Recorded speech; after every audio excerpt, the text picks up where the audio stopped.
Baik, Ustaz izin bertanya, apabila di masa lalu pernah lalai dalam menjalankan solat, lupa ya beberapa kali, apakah wajib diganti ataukah cukup dengan bertaubat kepada Allah? Karena saya pernah mendengar tidak boleh melaksanakan solat sunnah sampai semua solat yang pernah ditinggalkan diganti. Tapi saya juga pernah mendengar cukup bertaubat kepada Allah dan berjanji tidak akan mengulangi lagi. Mohon bimbingannya Ustaz. Allah barik fi.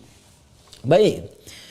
Seorang yang pernah bermaksiat, apapun itu jenisnya.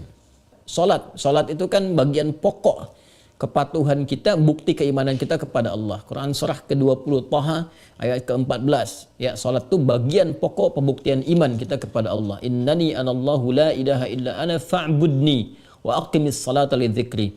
Aku adalah Allah, tak ada Tuhan yang layak dipertuhankan disembah selain aku, kata Allah, maka sembah aku. Ya, bagaimana menyembahmu ya Allah? Wa aqimis salat, tunaikan salat.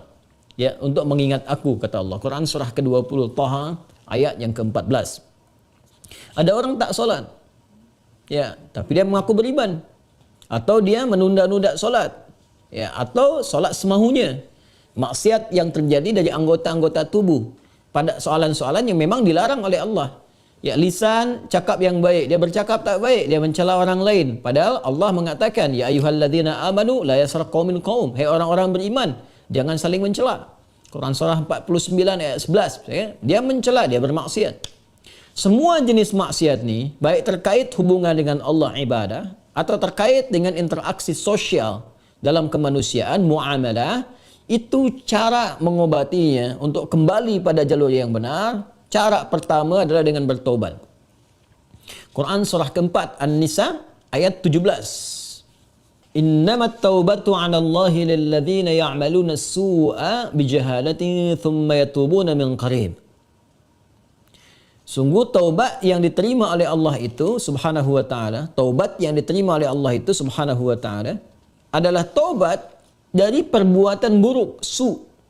Ya, perbuatan buruk, su itu perbuatan yang menyalahi ketentuan Allah. Ya, diminta memandang yang baik, dia pandang yang tak baik. Diminta solat, dia tak solat. Itu perbuatan buruk. Dan sumbernya dari nafsu yang digoda oleh setan.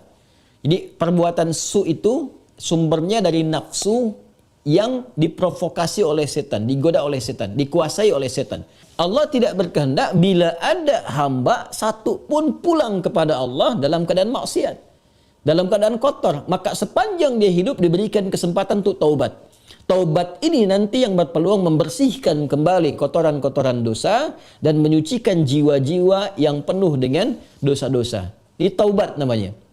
Nah, taubat itu karena harus membuktikan kesungguhan untuk berubah, itu harus menyentuh kepada jiwa yang terdalam tadi. Karena itu harus ada unsur pengakuan, yang kedua unsur penyesalan.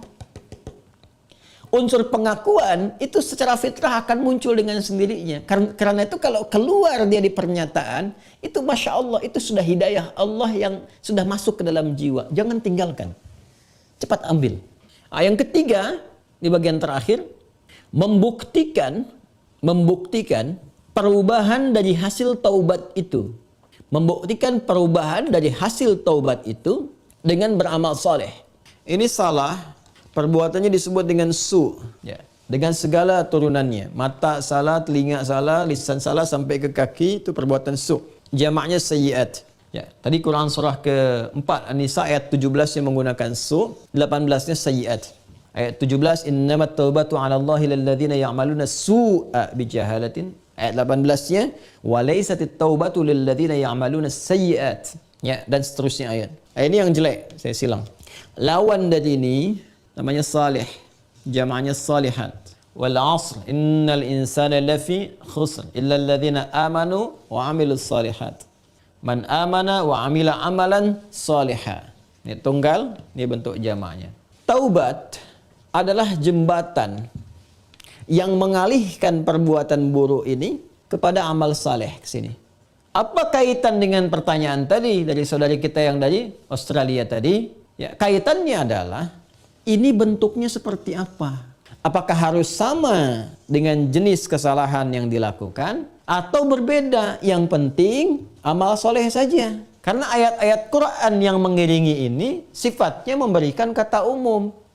Ya, Faman taba wa aslaha. Siapa yang tobat wa aslaha. Kemudian dia memperbaiki diri. Aslaha itu kan berubah menjadi soleh. Aslaha yuslihu. Aslaha. Itu banyak ayat di Al-Quran tuh. Man taba wa aslaha. Taba wa aslaha. Dia tobat lalu dia buktikan ingin berubah jadi soleh. Memperbaiki diri. Ya karena katanya masih umum sifatnya, karena itu terbuka untuk bisa mengerjakan berbagai hal. Yang penting ada pembuktian. Jadi yang dituntut dari taubat itu sifatnya pembuktian saya berubah. Disinilah kemudian para ulama membimbing kita. Ada pendapat misalnya yang mengatakan kalau jenis yang ditinggalkan perbuatan sayyiatnya atau maksiatnya ya terkait dengan ibadah kepada Allah, pernah meninggalkan salat, kan? Maka bagaimana cara memperbaikinya? Ganti, perbaiki solat ini. Dari yang pernah kemudian ditinggalkan. Maka ada yang berpendapat dengan qadha solat ketika ingat, dikiaskan. Ya, maka di waktu-waktu tertentu, ya saat yang bersamaan, misal setelah salat zuhur ditunaikan, zuhur selesai ditunaikan. Ya, maka yang lain ada salat sunnah, dia mencoba untuk mengganti dahulu yang terdahulu yang pernah dia rasakan tertinggal. Dia niatkan untuk mengganti.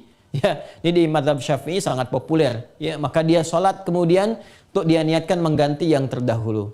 Ada kedua yang berpendapat tak dibatasi dengan salat ini saja. Ketika dia tobat, diterima tobatnya, diampuni. Kalau sudah ampun, turun, ampunan Allah turun, diampuni, ya gugur yang kemarin itu, selesai. Tinggal dia buktikan memperbaiki. Bagaimana cara memperbaikinya?